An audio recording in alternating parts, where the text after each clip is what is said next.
আমার ভাই শরীফ ওসমান হাদি ভাইকে গুলি করা হয়েছে আজ থেকে ২৫ দিন আগে, ১২ই ডিসেম্বর শুক্রবারে। তার মৃত্যু হয়েছে আজ থেকে ১৮ দিন আগে। তবে এখনও পর্যন্ত আমার ভাই কবরে চলে গেছে, কিন্তু আমার ভাইয়ের খুনি এখনও মুক্ত আকাশে ঘুরে বেড়াচ্ছে।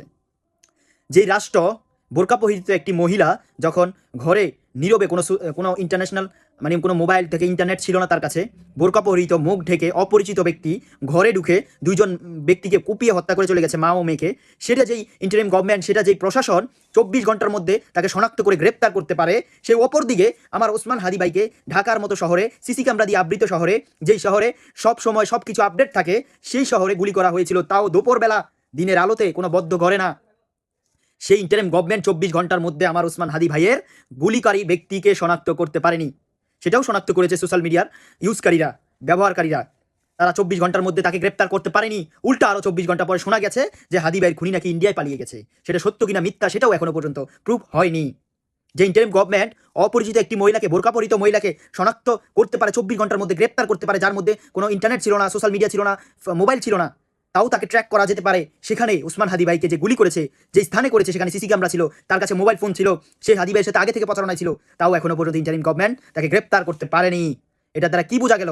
যে ইন্টারিম গভর্নমেন্টের প্রশাসন সেই সব ক্ষেত্রে নিজের সর্বোচ্চ শক্তিটা প্রয়োগ করে দেখায়, যেই সব ক্ষেত্রে তারা কোনো বাধা পায় না, বাবা কোনো কিছু স্বাভাবিক সব কিছু গ্রেপ্তার করতে পারে। অপরদিকে দেশপ্রেমীদের উপর আক্রমণ হলে, জুদাই যোদ্ধাদের উপর আক্রমণ হলে, তারা এখানে তাদের ব্যর্থতা প্রকাশ করে, বলে আমরা চেষ্টা করছি। কিসের বালের চেষ্টা করছেন আপনারা?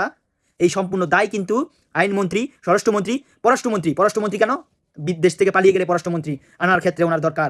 আইনমন্ত্রী তো আইন ব্যবস্থাপনা সঠল করতে পারে না। আসিফ নজরুল যা শুরু করেছে, আসিফ নজরুল তো এখন ক্রিয়া উপদেষ্টা হয়েছে। বাহ, কি বেদনা তার মনে। আসিফ নজরুল মুস্তাফিজকে বাদ দেওয়াতে ভারতের টেলিভিশন এবং কি খেলা যাওয়া থেকে বয়কট ঘোষণা করতেছে, কিন্তু হাদি ভাই খুনের বিষয় নিয়ে কোনো কথা বলছে না। আর স্বরাষ্ট্রমন্ত্রী, তিনি স্বরাষ্ট্র উপদেষ্টা, তিনি তো মাঝে মাঝে পেঁয়াজ আলু নিয়ে কথা বলেন। বাহ, তাদের দিন খুব ভালো কাটছে। আর এদিকে জুলাই যোদ্ধারা মারা যাচ্ছে।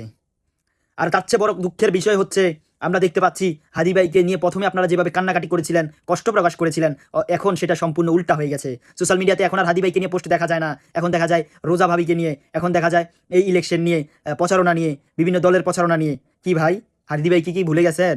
সকলকে অনুরোধ, আজকে থেকে আপনার প্রোফাইলে হাদি ভাইয়ের নিয়ে আবার পোস্ট করুন, এবং কি যতক্ষণ না পর্যন্ত তার বিচার হচ্ছে ততক্ষণ পর্যন্ত কথা বলুন, আওয়াজ তুলুন।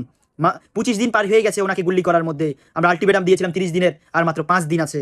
5 দিন পরে তাদেরকে পদত্যাগ করতে হবে। এটা আপনারা জোর গলায় আবার প্রতিবাদ তুলুন, রাজপথে নামুন প্রয়োজনে। ধন্যবাদ।